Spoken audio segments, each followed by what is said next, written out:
Hey y'all, it's Tondro. Back at it again in my schizo closet. Um yeah, the writing on the wall was just like that because when I got out from being kidnapped, I was in a bad fucking place. Glad I got better. Ketamine therapy did amazing for me. Anyway, I've been thinking today. I've been thinking today about how a weird thing about me is I cannot bring myself to watch streamers. And the reason why that is pretty interesting. I am so disillusioned and plugged out of the matrix, for lack of a better term. And I mean that as in like the mass media, like how we have a new Marvel movie every week, every year, um, and how a lot of the military just so happens to have a stake in Hollywood, things like that. And so whenever I watch a streamer, I kind of see it for what it is, and I see it as a modern version of like how in the Middle Ages, before like the concept of like, voting was invented, and like back when people were pretty much property of whatever king ruled them and whatever landlord owned them, right? There would be people who couldn't work or, didn't want to, and they became beggars and they would just beg for, food or whatever. And according to some historical data, it was normal. Like if some guy with no arm begged you for food, you would give it to him because that was like the Christian thing to do, and that's what people did back then. But a lot's changed since then, right? But every time I see a streamer and they're just like goofing around, they're doing the NPC thing on TikTok and like standing like a fucking NPC from a video game, and they're begging for donations. I see the same fucking thing. To me, there is no difference between the VTuber with the little anime girl in the corner and some homeless chick on a bus begging for money. I see it as no different than like the white dude with dreadlocks playing busking in New York, playing the guitar in Central Park somewhere. Like I see that for what it is, like it's just like, don't fucking beg me for money. That's why you're never gonna see no fucking stream. If you see me doing a stream, it'll be a cold day in hell. It'll be a cold day in hell. I thought about it, like, hey, maybe it's a side hustle, but like, it's the same reason why I don't fucking do Uber, because it's just like that's just that's how people got around in like the medieval era. Like we really do live in neo feudalism. Like back then, like you would just hop on whatever boat was going down river. Like you like there wasn't, you, so long as you paid the ferryman, he'd take you wherever you wanted, really. You know, it's just so weird how like it's just so weird how like everything I see, everywhere I look, it's just more serfdom, or it's serfdom under a different shade of, a different color. You know, it's weird. It's very weird to see that. Like like truck drivers, moving stuff from A to B. It's, and the thing is too, is the same thing with like people who like rent. Like you pay your landlord, and then you wake up, go to work just to pay your landlord, and he doesn't work at all. He doesn't do anything. He's not, sacrificing his labor to keep that roof over your head. He's not, what's labor is he sacrificing? It's just it's just so weird. It's just so weird. It's just so weird that like I just see it everywhere I go. Everywhere I go. Everywhere I go. We don't have nobles anymore, but we have CEOs. We don't have like beggars and minstrels on the street playing lutes or whatever. We have streamers, anime girls. I mean, the thing is too is, as a NEET, I guess I have that insight where, I look at employment from an outside perspective, because I can't remember the last time I had a job or anything like that. It has been literal years since, it's been years since I had anything that had like actual paperwork to it. I've had odd jobs, yeah, but like an actual job where I had to clock in, like, and have pay stubs and go to a bank and cash a check, like that kind of job, like an official part-time or full-time, like it's been years. It's been half a decade, maybe more, and even then I had it for like maybe 2 weeks. So, it wasn't that good. It wasn't worth the squeeze. And to me, it's just like we've managed to create a world where you work and you work and you work and you work, and like, really think about it. You're giving 40 years of your, maybe, like let's say you live to 80, and even then you'd be lucky if you did. You're gonna work 40 of them. You're gonna work half. It's gonna be more than half if you don't make 40 or 80. So like, it's just weird. It's just weird to me that like we've evolved so much. We have all this technology and all this and all that, and we haven't changed at all. We haven't changed at all. We don't have kings, but we have, dictators. We have, presidents who are in, for life, for, in the case of, Putin and Xi Jinping. Um, and Viktor Orban too. Before we say, oh, the East is filled with dictators, well, this would never happen in the West. No, it would happen. It would happen here. I remember distinctly Trump at some point on his campaign trail saying, "Oh, if you vote for me, you will never need an election again." What do you think he was saying there? Who do you think he should be? Who do you think should be president in the next 4 years? He's good. I guarantee you, he's gonna try for, oh, let's do a third term. I guarantee you. I hope I'm wrong. Genuinely, I hope I'm wrong, but I can see that happening. It would not surprise me. It would not surprise me knowing this guy. And that's another thing too, is like, much like in, for example, ancient Rome, people work constantly, constantly, constantly, constantly. And the person above them is some guy who owns land, and some guy above them is some bureaucrat who manages the land, and the guy above him is like the, manager of the different managers, and then finally you have the CEO slash Roman emperor slash the president. At the end of the day, it's all just the same system, just in different forms.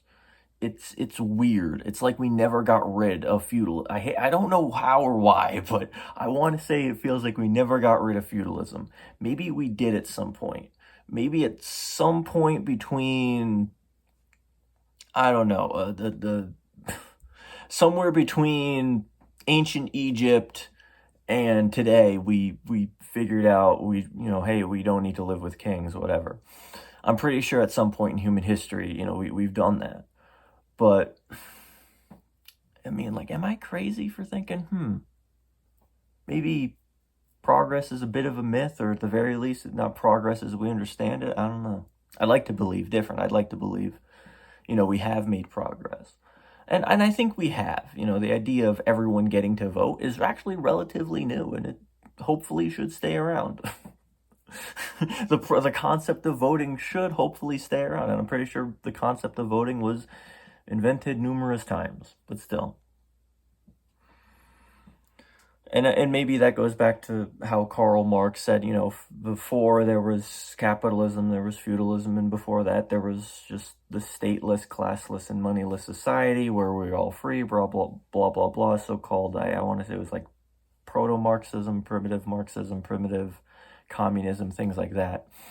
And I am pretty sure at some point we will get back to that in some other strange form, where the production of capital, because at the end of the day, all of this is sacrificing labor to generate money. And I'm pretty sure at some point, I mean, I hate to think that Nick Land is correct when he says that we cannot remove capitalism from technology, but let's say he's right.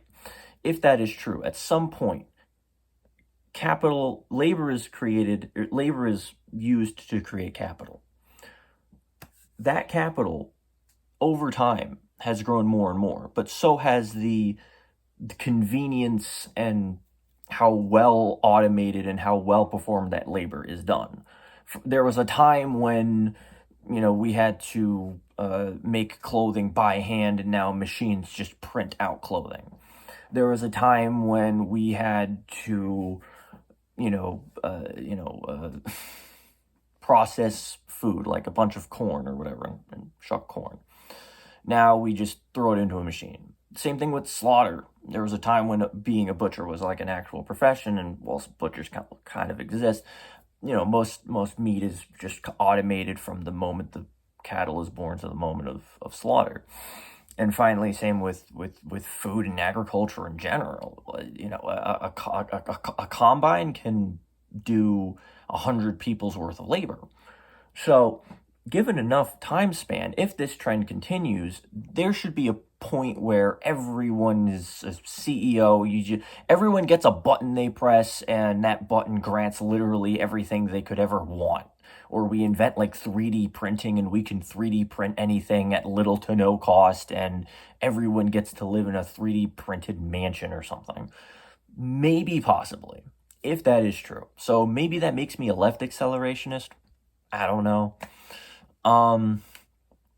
But it's just some thoughts I've been having about how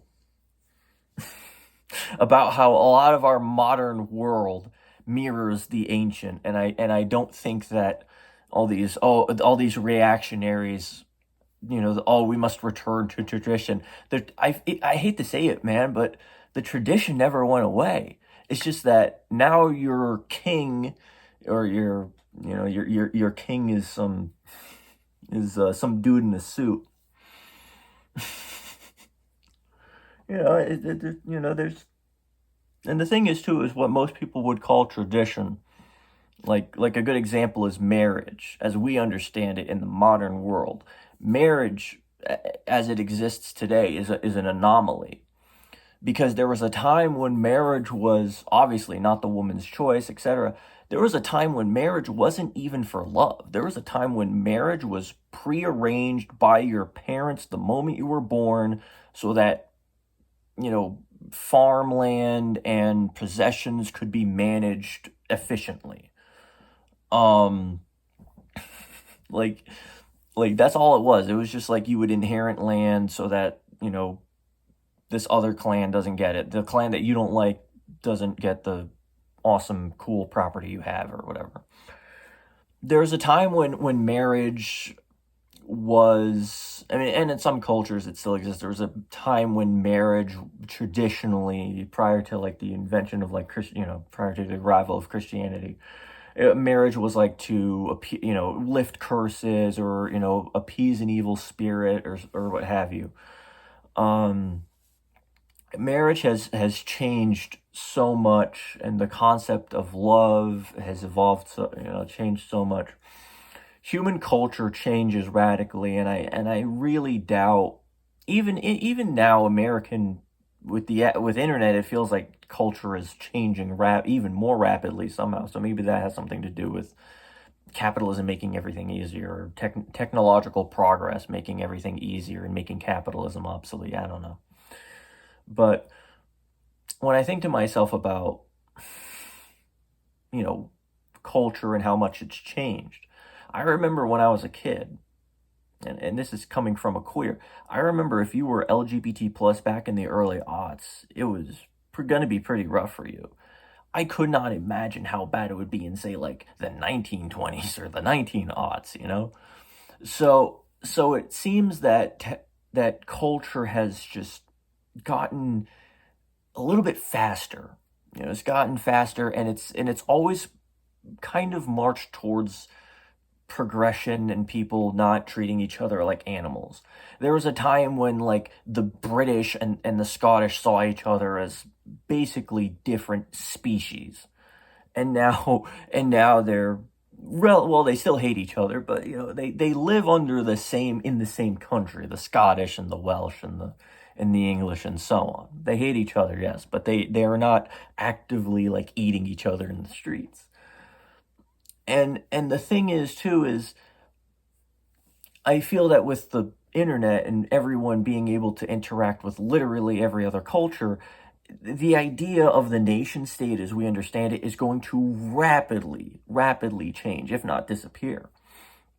I genuinely doubt it would be insane to think between just based on how fast culture has changed in my lifetime from my childhood to now.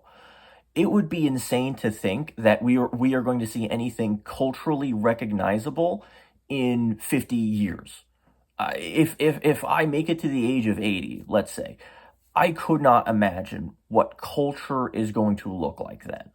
I would imagine that we would by then invent two or three new genres of music, marriage and love, and even more basic concepts like the concept of family might change completely, especially with the whole birthright thing, etc.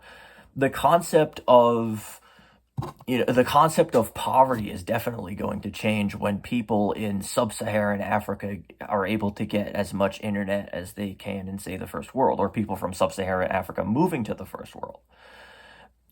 Like, people are going to radically change their definitions on what certain things mean.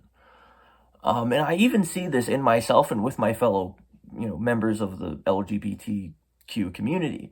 People will call each other, and quite seriously, father or daughter or mother in the chosen family sense. But they've stopped saying chosen.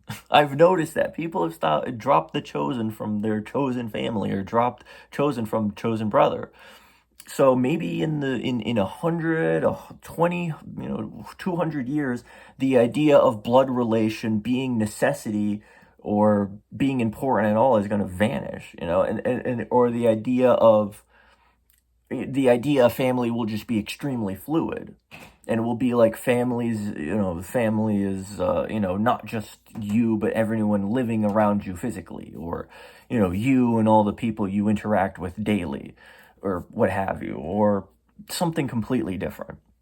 We will have a world where everyone like raises their children communally and they just wander around in the world until they're adults or whatever. Or, we live in a world where, God forbid, we have a tyrannical government somewhere and children are raised by the state from birth. I hate to say it, but I guarantee you, I mean, if what's happening in Gaza and what's happening in Ukraine and what's happening in South Sudan and what's happening everywhere across the world, I would not. And the thing is, too, is it's not just in the context of that, but in the context of the grand scheme of things. Forget the Holodomor or the Holocaust. Think about how casually brutal people were to each other in like the medieval era, or like how casually violent people were in like ancient Sparta. So the idea of human beings being evil at this limit, and there's like a hard limit to human evil, there is none. And the same thing goes with human good. The human good has endless potential.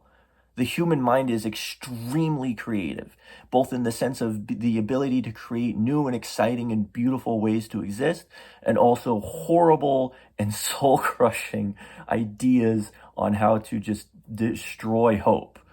So it's really a case of, it will be a case of both our culture and our material conditions, really, I think, that are going to shape the future of the world.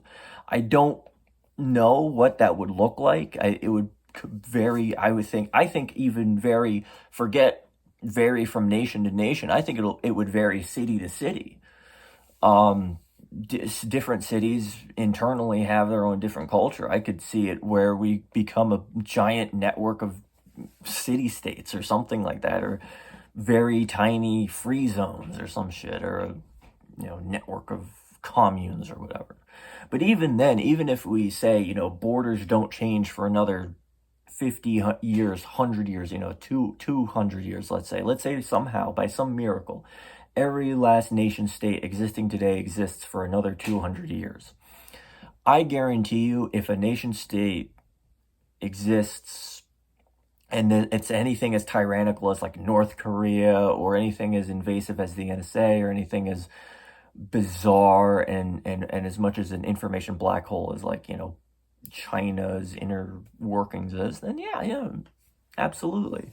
Absolutely. I very well could see in my lifetime people, we have a rogue dictatorship state somewhere that's just farming humanity, that, has everyone every child is raised, from birth by the state or whatever. Or we have a country that collapses and people rebel against something that tyrannical and just absolutely despicable. But I guarantee you, we definitely could see a world where maybe people are, and hey, with the right technology, maybe even made by the state. We just have an entire country that they just clone their citizens, or they have IVS creating their kids in vats, and the citizens are raised by the state from the literal moment of conception to the moment of death. That would be a very dystopian world. That would be kind of very reminiscent of I want to say it was Galaga or Galacta. Uh, that movie where everyone's judged by their genetic code or whatever. I don't think that would be that realistic, but I could see a world where medical technology runs awry, or AI. I could see a nation state, for whatever reason, deciding, yeah, no, let's just replace and automate our let's automate our government and see what happens. Let's trust every last institution with ChatGPT, and destroy the environment with our data centers, and then and then hope, and then somehow ChatGPT isn't gonna hallucinate and crash our economy or something. Fun fact: this one time I asked ChatGPT to write code. It was a basic encryption thingy, right? It could not do it. It made a terrible. You could not encrypt anything with it. It was the C# equivalent of just gibberish, just smashing the keyboard together. It was terrible. And mind you, I took an edible when I did this with ChatGPT. I decided to code it while fucked up on an edible, mind you. I decided to code my own encryption program, and it worked, and it was better than what the AI made. The quote unquote AI, it's really a large language model. It's just a very advanced Siri. There's no fucking thing as AI. Yeah, no. So yeah, no. There are definitely going to be some very radical changes happening in the coming years. I guarantee it. I guarantee it. I would wager, if we don't have, like I've always said on this channel, if America exists in 2033, it will be unrecognizable as it was in 2023. And even right now, it's a little bit unrecognizable with some of the things happening in Minnesota. So who knows? And maybe there's a bit of everything, more things change, more they stay the same. I can see that, but yeah, no, I mean, AI, new player on the block. Internet, new player on the block. Everyone being born and raised in, housing, vaccinations, having an electrical grid that works. Maybe that'll change people's perspective on things. Maybe, just maybe.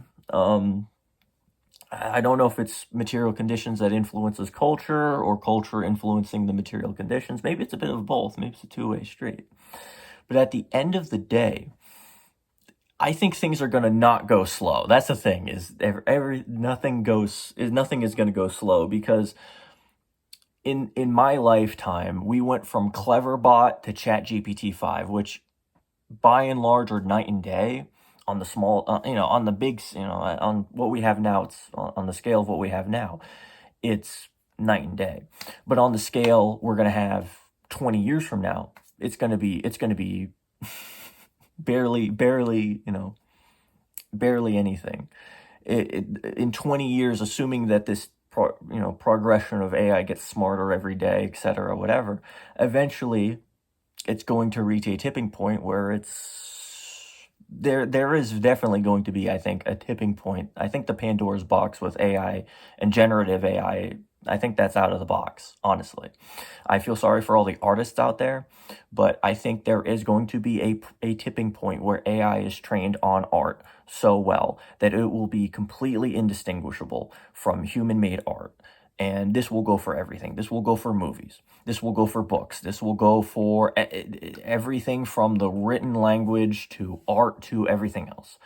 And when it is able to outhuman humans with art, I think at that point, it will start to outhumans doing other human activities. It will be sports, it'll be physical labor, it'll be it'll be everything. I think like the thing is like if it can master something like image generation, if it can, if we can program robots to play a sport or beat Go or whatever, where's the hard limit of technology? And how dangerous is touching that hard limit? How dangerous is even thinking about reaching out to touch that hard limit is? you know? Like that's the question I think no one is really asking about anything. Anything. Be it, be it things like things like a good example, and I hate to talk and harp on it, but Donald Trump, the presidency, or better yet, just the idea of someone who leads a country that has nuclear capabilities. No one is asking, hey, should the person who we trust with nukes be someone who has a background in business? How do we, or should it be someone who has known ties to Epstein? Should it be someone who, if Flander, is a womanizer? And the thing is too is, don't get me wrong. There's other presidents we can apply it to, like Obama. Like it was kind of open, like, hey, he didn't deliver on his promise about Guantanamo. With hey, should we trust the guy? Should we trust the guy with the nukes? But he doesn't keep any promises. Like, how can we trust him then? So it's just weird. And I think that things are going to get so weird, we're just going to have to pause everything and be like, okay, shit's getting weird now. That's just my take. Or maybe no one is going to figure it out. And if I'm just ranting into the void, so be it. But hey, it's what it is. I'm in a good mood today, and I felt like saying something smart, or something at least that sounds smart, I guess. I've always had the bad habit of being too smart for my own good. I'm one of those my whole life I've just been one of those people where I've just been too fucking smart for my own good. Anyway, that's about all I gotta say. I hope I cooked with this one. Peace.